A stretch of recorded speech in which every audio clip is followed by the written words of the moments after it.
recreational facility, I'm standing in front of a basketball gym, and everyone is pretty familiar with what a basketball gym is. And right now, I am standing in the bleachers. So if we're going to start our inspection here, just looking at the bleachers, I'm going to look for some really basic things. I'm making sure that the bleachers are structurally sound. They're not going to cause any issues safe-wise if I'm going to stand on them or sit on them. And then, of course, I'm looking for how I'm going to get off these bleachers. So I'm looking for stairways, doorways. I have all these things in place. And then one of the most crucial safety aspects, honestly, is going to be my railing system. Am I going to have something in front? Obviously, this bleacher is lifted up off the ground. It's a second level. So I want to make sure that this is going to be safe railing system. I'm going to go through, maybe get my hands on it, make sure some of this wiring isn't loose, that it's not going to be movable. And then also, as I go through the railings and the stairs, do the same things. Obviously, if you've ever sat inside of a gymnasium or sat on a bleacher system, these are all very basic principles. Keep an eye on those and make sure that they're safe and structurally sound, and you should be good on this section of the inspection.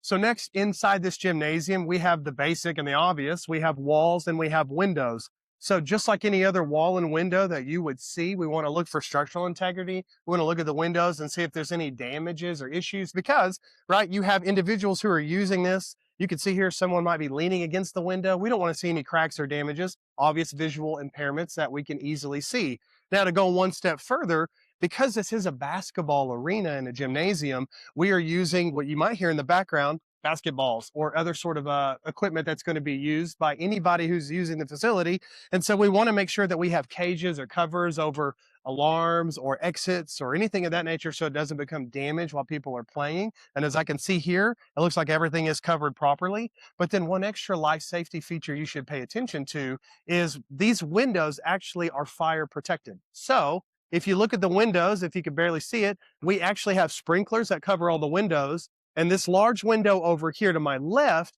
actually has a fire door that will be released in case there's a fire as well. So be mindful of that, knowing that this whole facility is life safety approved. Be paying attention to those things to make sure that they are present. Lastly, if you see behind me, you can see that this wall panel is called Tectum, and that is more of a panel for acoustic nature. And in an environment like this, it's going to be okay. But also, if it was, say, in the next room over in the pool, something like this can be really susceptible to humidity and moisture damage and possible mold growth. So just pay attention to those things when you're doing your inspection. Right now in here, it looks fine. And obviously, we want to have some sort of acoustic nature. You can even see the slots inside the wall. All of that is to dampen the noise of a gymnasium that's obviously very loud. And these are all very basic things that you can look for when you're doing the inspection on the walls and windows.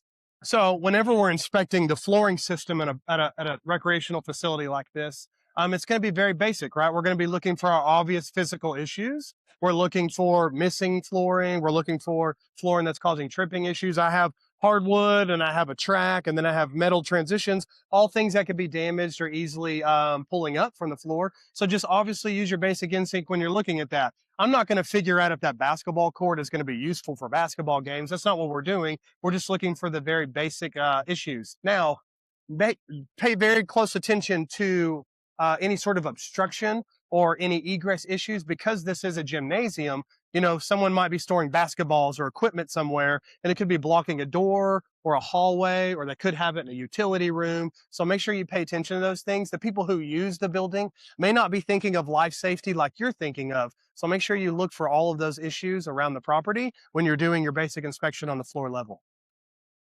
To summarize all this, just remember, we're following section 6 of the CompSop, but we're not going to deviate from that. All this is very basic stuff that you're already comfortable with and doing and understanding as an inspector. I mean, you can even see behind me that we have these basketball goals that are hanging, right? Systems like that, we're not going to inspect those necessarily. You can look at them visually, but it doesn't necessarily fall within our scope of what we're looking for.